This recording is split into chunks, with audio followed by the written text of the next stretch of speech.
महाराष्ट्रामध्ये यावर्षी संपूर्ण राज्यभर छत्रपती शिवाजी महाराज महाराजस्व अभियान आम्ही सुरू केलेलं आहे आणि आजच्या राज्याभिषेक दिनानिमित्त या अभियानाला अत्यंत महत्त्वाचं स्थान मिळालेलं आहे। या अभियानाच्या माध्यमातून 50 लाख परिवारांना या ठिकाणी विविध योजना 55 योजनेच्या माध्यमातून महसूल खात्याने ईज ऑफ डुईंग बिझनेसच्या माध्यमातून सेवा हमी कायद्याच्या माध्यमातून आम्ही लाभ पोहोचवलेला आहे। यावर्षीचा आम्ही जो राज्याभिषेक दिन साजरा करतो आहे ते 50 लाख परिवारांना वेगवेगळ्या योजनांचा सरकारी योजनेचा लाभ देऊन या ठिकाणी पूर्ण करतो आहे।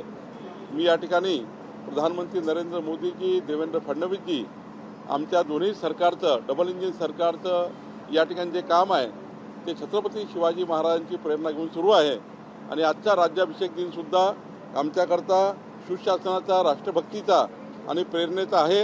यातूनच प्रेरणा घेऊन आमचं राज्य सरकार पुढे जाईल। आज राज्य सरकारमध्ये एक महत्त्वाचा निर्णय आम्ही करतो आहे। राज्यामध्ये ज्या 5.5 लाख हेक्टर देवस्थान इनाम जमिनी आहे, ज्या छत्रपती शिवाजी महाराजांच्या काळापासून देवस्थानला जमिनी मिळाल्या होत्या, त्या 5.5 लाख हेक्टर जमिनीवर अनेक अतिक्रमण झालेले आहे। देवस्थानच्या जमिनी राहुनी देवस्थानाकडे नाही आहे। या ठिकाणी ज्यांनी हितसंबंध तयार केले त्याचे हितसंबंध लागलेले आहेत, काही कुळ कायदा लागलेला आहे, काही ठिकाणी वहिवाट लागलेली आहेत आणि त्यामुळं देवस्थानच्या जमिनी असूनही देवस्थान वापर करू शकत नाही, अतिक्रमित आहे। आणि म्हणून देवेंद्र फडणवीस सरकार, आमच्या सरकारने विचार केला होता की महसूल खात्याने यामध्ये पुढाकार घ्यावा, कारण जमिनी या महसूलची आहे आणि त्यामुळे या जमिनी पुन्हा देवस्थानला परत मिळाव्या, देवस्थानाचे हक्क साबित व्हावेत, देवस्थानचं अतिक्रमण सरकारने कमी करून देवस्थानला द्यावं, कारण देवस्थान जमिनी अतिक्रमण कमी करू शकत नाही, इतकं बलाढ्य लोकांचं अतिक्रमण आहे। देवस्थानच्या जमिनीवर बलाढ्य लोकांचं अतिक्रमण असल्यामुळे देवस्थान खाली करू शकत नाही आणि त्यामुळे सरकारने जसं वक्फ बोर्डामध्ये आहे की सरकार जमीन खाली करून देतं, तसा कायदा या राज्यामध्ये यावा, देवस्थानला 5.5 लाख हेक्टर जमीन त्या ठिकाणी मिळाव्यात आणि कुळ कायद्याचंही संरक्षण व्हावं, ज्या कुळाने गेलेल्या आहेत त्या कुळाने द्याव्यात, अशा वेगवेगळ्या स्वरूपाचा एक कायदा महाराष्ट्र सरकारने आणण्याचा विचार केला होता। 6 मेला आम्ही या ठिकाणी कायद्याचं प्रारूप हे पब्लिक डोमेनला टाकलेलं होतं आणि 1 महिना काल 5 जूनपर्यंत यावर देवस्थान समितीचे आक्षेप मागितले होते। मला गोष्टीचा आनंद आहे की महाराष्ट्राच्या सर्व देवस्थानांनी यामध्ये भाग घेतला, त्यांनी आपापले आक्षेप सरकारकडे पाठवले। आता आम्ही विचार करतो आहे की आक्षेप फार मोठ्या प्रमाणावर आहे, म्हणून जो प्रारूप आणि जाहीर केलेला आहे ते सध्या स्थगित करतो आहे आणि राज्यामध्ये आमचे एसीएस महसूल श्री विकास खारगे यांच्या अध्यक्षतेखाली 2 विभागीय आयुक्त, 2 कलेक्टर, 3 उपसचिव आणि 15 देवस्थानचे प्रतिनिधी यांची एक समिती तयार करून हा जो कायदा आता आला आहे, हे जे आक्षेप आले आहे, या सर्व आक्षेपाची सुनावणी घेऊन नवीन कायदा आम्ही या राज्यामध्ये आणण्याचा प्रयत्न करतो आहे। 15 ऑगस्टपर्यंत आमचे सर्व जे काही सजेशन आले आहेत, सूचना हरकती आल्या आहेत, यावर आम्ही आता या सूचना हरकतीवर सुनावणी घेऊ। 15 ऑगस्टपर्यंत सुनावणी होईल। 15 ऑगस्टपर्यंत आम्ही सुनावणी घेऊ। 15 सप्टेंबरपर्यंत आम्ही पुन्हा नवा कायदा या राज्यामध्ये आणू आणि येणाऱ्या डिसेंबरच्या अधिवेशनामध्ये हा कायदा देवस्थानला जसा पाहिजे तसा कायदा, देवस्थानचे हक्क अबाधित ठेवणारा कायदा, देवस्थानला मजबूत करणारा कायदा या ठिकाणी या महाराष्ट्रामध्ये येणार आहे। आणि त्यामुळं काही देवस्थान समितीच्या मनामध्ये आणि खास करून हिंदुत्ववादी संघटनेच्या मनामध्ये या कायद्याबद्दल काही संभ्रम निर्माण झाला होता, या कायद्याबद्दल काही त्यांना वेगळं वाटलं होतं, त्यांनी आपला संभ्रम दूर करावा। सर्व देवस्थान समितीने या कायद्यासंबंधी आपला संभ्रम दूर करून प्रत्येक पत्राची सुनावणी, प्रत्येक आक्षेपाची सुनावणी घेऊनच सरकार पुढे जाईल, हे मी आश्वस्त करतो। आणि आज देवस्थान निर्मूलन कायदा हा आता स्थगित करतो आहे आणि हा स्थगित करून पुढच्या 3 महिन्यामध्ये नवा कायदा महाराष्ट्रामध्ये आणण्याचा आम्ही प्रयत्न करू. नव्या कायद्याचा फायदा किती मंदिरांना होईल आणि संघ परिवारातल्या काही संघटनांनी याला विरोध केला होता, त्यांचं कसं निराकरण होईल काय सांगा? मी आधीच सांगितलं की या कायद्याचा सरळ उद्देश काय होता. काही ठिकाणी गैरसमज तयार झाला आहे. तो गैरसमज काय झाला याच्याबद्दल मला माहिती नाही, पण कायद्याचा मुख्य उद्देश होता, जर कायदा सरकारला आणायचा असता तर डायरेक्ट सभागृहात आम्ही आलो असतो. पब्लिक डोमेनला का गेलो आहे?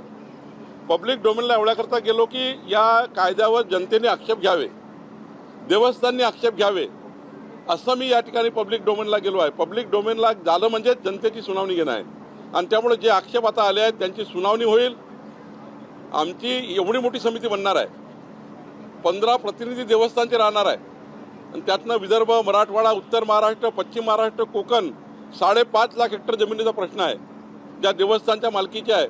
त्याची विल्हेवाट लावायची आहे, नाहीतर या जमिनी कधी जातील देवस्थानच्या हातून माहीत पडणार नाही. आणि म्हणून हा कायदा अधिक चांगला कायदा आणण्याचा आम्ही प्रयत्न करू.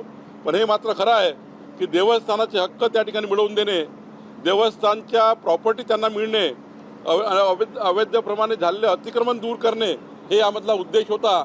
मात्र काही देवस्थाननी गैरसमज केला आहे, तो आम्ही दूर करू आणि येणारा कायदा हा देवस्थान समितीचे 15 लोक जे असतील त्या पद्धतीने मान्य करू आणि पुन्हा हा कायदा तयार झाल्यानंतर 1 महिना पुन्हा पब्लिक डोमेनला टाकू आणि पुन्हा त्याचे आक्षेप घेऊन मगच अधिवेशनामध्ये आम्ही समोर जाऊ. आणि देवस्थान जमिनीवर ज्यांनी अतिक्रमण केलेलं आहे 15 प्रतिनिधी असणाऱ्या देवस्थानचे महसूल मंत्री नियुक्त करेल असं त्या ठिकाणी प्रतिनिधी असणार आहे.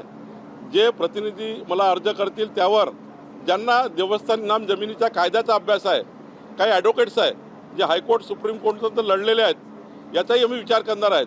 कारण कायदा तयार करताना उच्च न्यायालय आणि सुप्रीम कोर्टाचे देवस्थान इनाम जमिनीकरता ज्यांनी केसेस लढल्या आहे त्यांनाही घ्यावं लागेल आणि त्यामुळे त्यांना आम्ही घेणार आहे. मी नियुक्त करेल ते लोक राहणार आहेत. काही ठिकाणी माहूर असेल, सातारा असेल, या ठिकाणी हजारो एकर जमिनीवर सातबाऱ्यावरती देवस्थानांची नावं आहे. शेतकरी अनेक वर्षापासून पिढ्या वाहत आहे. या प्रकरणांमध्ये काय होणार आहे? मी तेच सांगितलं, या कायद्याचा उद्देश असा होता की ज्या जमिनी 100 वर्ष 200 वर्ष देवस्थानाच्या ताब्यात नाही आहे, त्या वहिवाटीत आहे, कुळामध्ये लागलेल्या आहे, त्याचा एक काहीतरी वेगळा निर्णय करावा लागेल. कारण त्या जमिनी आता वापस करू शकत नाही. 100 वर्ष झाले आहेत, वेगवेगळे हक्क प्रस्थापित झाले आहेत, हितसंबंध प्रस्थापित झाले आहेत. त्यामुळे त्यांच्याकरता वेगळी कलम आणावी लागेल आणि ज्या देवस्थानाला सरसकट मिळू शकतात त्या सरसकट घ्याव्या लागतील. ज्या सुप्रीम कोर्टाच्या निकालाने, हायकोर्टच्या निकालाने ज्या जमिनी प्रायव्हेट लोकांकडे गेलेल्या आहेत त्याच्याबद्दल काहीतरी देवस्थानाला मिळावं, काहीतरी शहर देवस्थानाला मिळावा, एक विन विन सिच्युएशन तयार व्हावी असाही विचार आम्ही करणार आहोत. तशा त्या गेल्या आहेत, त्या परत मिळणं कठीण आहे कायद्याने आणि त्यामुळं असा एक कायदा महाराष्ट्रात असावा जो देवस्थानचे हक्क या ठिकाणी अबाधित ठेवणारा असावा. याला जोडून एक प्रश्न असा आहे, या जमिनी देवस्थानाला मिळाल्यानंतर मेडिकल कॉलेज, इंजिनिअरिंग कॉलेज, यापूर्वी सरकारची योजना आहे, मागेल त्या देवस्थानाला मेडिकल कॉलेज आपण देतो, पुण्याला दिलं आहे, शेगावला इंजिनिअरिंग कॉलेज आहे. या जमिनी परत मिळाल्यावर मोठ्या प्रमाणामध्ये engineering college, medical college, institute, technical education अशा संस्था उभारण्याला मदत मिळेल देवस्थानाला. 100% देवस्थानच्या जमिनी आज ज्या या ठिकाणी अतिक्रमित आहे आणि या अतिक्रमित जमिनी आज देवस्थानाला वापरता येत नाही. आज असा कुठलाही कायदा नाही. जसं वक्फ बोर्डमध्ये कायदा आहे, जर वक्फच्या जमिनी असतील तर सरकार त्या जमिनीचं अतिक्रमण काढून वक्फला देतं. देवस्थानचा कायदाच नाही आहे आणि त्यामुळे हा एक कायदा आणावा लागेल ज्या कायद्याने सरकार देवस्थानचे अतिक्रमण काढून देवस्थानाला जमीन देतील. आज या ठिकाणी महत्त्वाचं आहे की आपल्याला काही करून देवस्थान इनाम जमिनीचा कायदा करून देवस्थानाचे हक्क प्रस्थापित करणे आणि देवस्थानला मजबूत करणे आणि ज्या ठिकाणी सुप्रीम कोर्ट, हायकोर्टाचे निकाल आहेत त्या निकालाचे आधार घेऊन प्रायव्हेट प्रॉपर्टी झालेल्या आहेत देवस्थानच्या, त्याबद्दलही वेगळा विचार सरकार करणार आहे. आजच्या कार्यक्रमात विधान परिषद निवडणुकीमध्ये 2 मतदारसंघात काँग्रेसच्या उमेदवारांनी माघार घेतली, नंतर आरोप प्रत्यारोप सुरू झालेले आहे. आज वडेट्टीवार म्हटले की वारांगणांना लाजवेल असं विधान परिषदेचं राजकारण झालेलं आहे. मी तुम्हाला स्पष्टपणे सांगतो, कुठल्याही निवडणुकीमध्ये आम्ही कोणालाही ज्यांनी फॉर्म विड्रॉ केले त्यांना विचारा, आम्ही आव्हान केलं होतं की पेट्रोल डिझेलच्या क्रायसिसमध्ये निवडणुका करू नका. आम्ही हेही आवाहन केलं होतं की ज्या ठिकाणी 70% 80% महायुतीचं मतदान आहे, शेवटी मतदानावर निवडणूक आहे. 70-80% मतं एका बाजूला असतील आणि 20% असतील तर कशाला निवडणूक पाहिजे आहे. शेवटी निवडणुकीची प्रक्रिया करावी लागतं. पण तुम्हाला जर 800 मतं, नागपूरमध्ये आता 700 मतापैकी 500 मतं BJPकडे आहे, 200 काँग्रेसकडे आहे. अशा वेळी निवडणूक लढून फायदा काय. शेवटी मतदान होणार आहे. म्हणजे 15 दिवस आचारसंहिता चालेल, 15 दिवस कामं खोळंबतील, कशाला निवडणूक. जर काँग्रेसचं बहुमत असतं तर आम्ही सोडून दिलं असतं. पण 17 सीटमध्ये एकाच सीटमध्ये काँग्रेसचं बहुमत नाही आहे. महायुती 70-75% मतं घेऊन आहे. अशावेळी निवडणुका घेऊ नका अशी विनंती मी हर्षवर्धन सपकाळांना केली, मी जयंत पाटलांना केली, शरद पवार साहेबांना केली आहे. पण शेवटी निवडणुकीत लढलेले आहेत. ज्या ठिकाणी लोक ऐकले त्या ठिकाणी बिनविरोध झालं.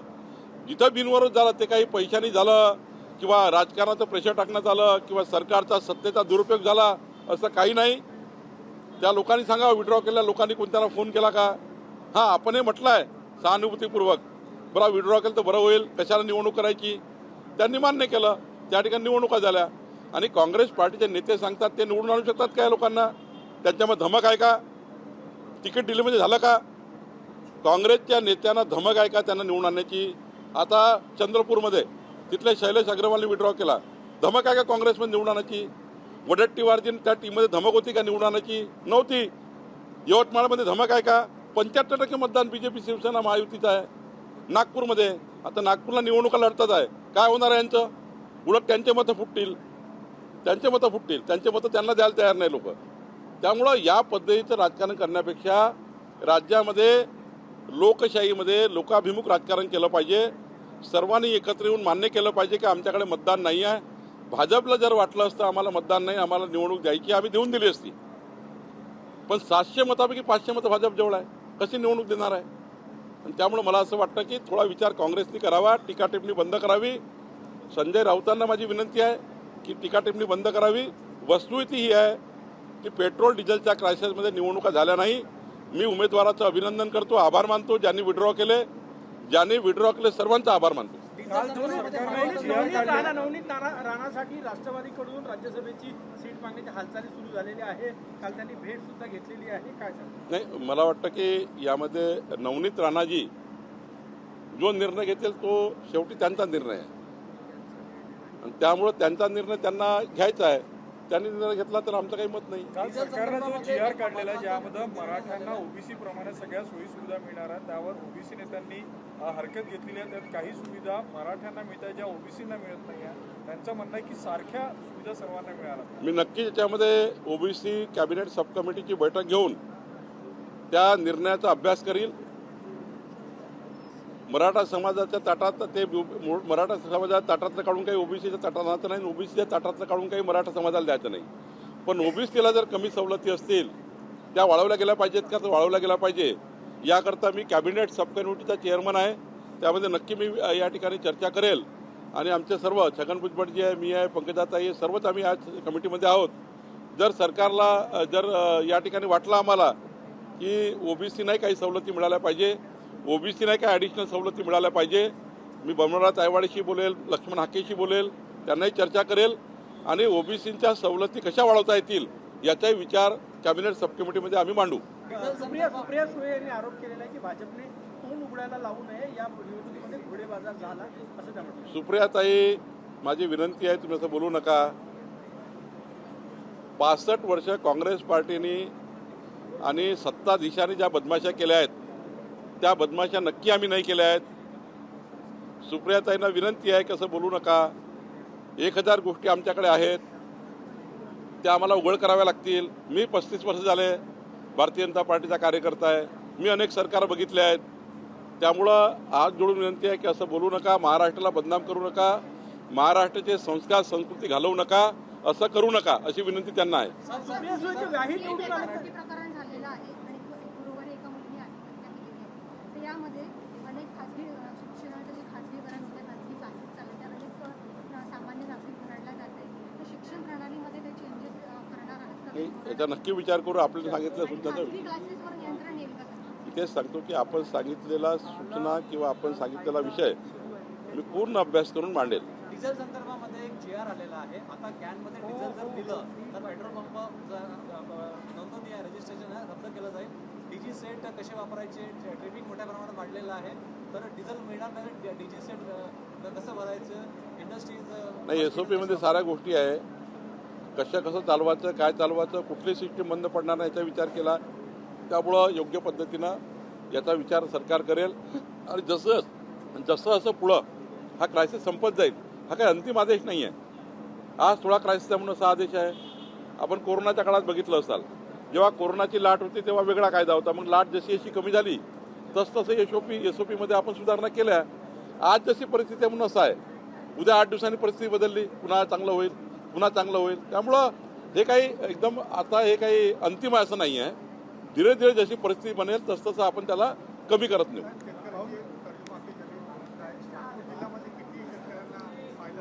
या गोष्टीचा मला अभिमान आहे की देवेंद्र फडणवीस सरकारने, आमच्या सरकारने जो मॅन्युफॅक्चर दिला होता, जाहीरनामा दिला होता कर्जमाफीचा, तो जाहीरनामा पूर्ण केला. जनतेला जेव्हा निवडणुकीमध्ये आम्ही वचन देतो ते वचन पूर्ण करणे आमची जबाबदारी आहे. ते वचन आम्ही पूर्ण केलेलं आहे. 2 लाख रुपयापर्यंत कर्जमाफी, नियमितला 50,000 हे आम्ही केलेलं आहे. 36,000 कोटी रुपयाचं कर्ज माफ केलेलं आहे. 36,000 कोटी रुपयाचं कर्ज माफ केलेलं आहे. ताणतून असूनही कर्ज माफ केलेलं आहे. आणि त्यामुळं याचा संपूर्ण फायदा मी दोन्ही जिल्ह्याचा पालकमंत्री म्हणून स्वतः या ठिकाणी प्रत्येक शेतकऱ्याला फायदा मिळावा याकरता काम करणार आहे. रोहित पवार यांनी या कर्जमाफीचा शेतकऱ्यांना फायदा होणार नाही म्हणून 12 जून पासून उपोषणाची तयारी केलेली आहे. त्याचा फायदा होणार, त्यांचा तो अधिकार आहे उपोषणाचा. पण डुप्लिकेट कर्जमाफी त्यांनी केली होती. आमच्या सरकारने ओरिजिनल कर्जमाफी केली आहे. देखिए, विदर्भ के सिंचाई प्रकल्प को सबसे ज़्यादा प्राधान्य दिया गया है. और आने वाले अपकमिंग प्रोजेक्ट देखेंगे तो पूरा विदर्भ का सारा चित्र बदलने वाला. आज अमरावती, बुल्ढाना, वाशिम, यवतमाल की आत्महत्या रोकने वाला. और नागपुर के जो पेज प्रोजेक्ट है उससे 1700 करोड़ रुपए का गोष्ठीकृत को और मजबूत करने के लिए.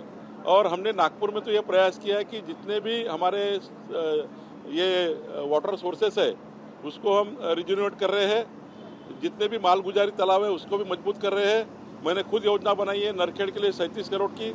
ऐसी जहाँ पे वाटर शेड हुआ है, जहाँ पे वाटर का 800 फीट वाटर नीचे गया है, पानी नीचे गया हुआ है नरखेड़ काटोल में, वहाँ पे सारे जितने भी रिसोर्सेस है 40 सालों से जो छोटे छोटे बंधारे बने हुए हैं, बांध बने हुए हैं, उसको भी हम अच्छा कर रहे हैं. ये सारी सिस्टम को हमने हाथ ले चुके हैं. सबसे बड़ी प्रायोरिटी हमारे लिए वाटर है, वाटर रिसोर्सेज है, उसको मजबूत कर रहे हैं. निश्चित रूप से आपको 3 सालों में जो पानी 800 फुट नीचे गया है वो ऊपर लाने का प्रयास हम करेंगे. और एक आगे जो हमारी चिंता है कि ज़्यादा वाटर स्केर्सिटी बढ़ेगी, वो चिंता हम दूर करेंगे.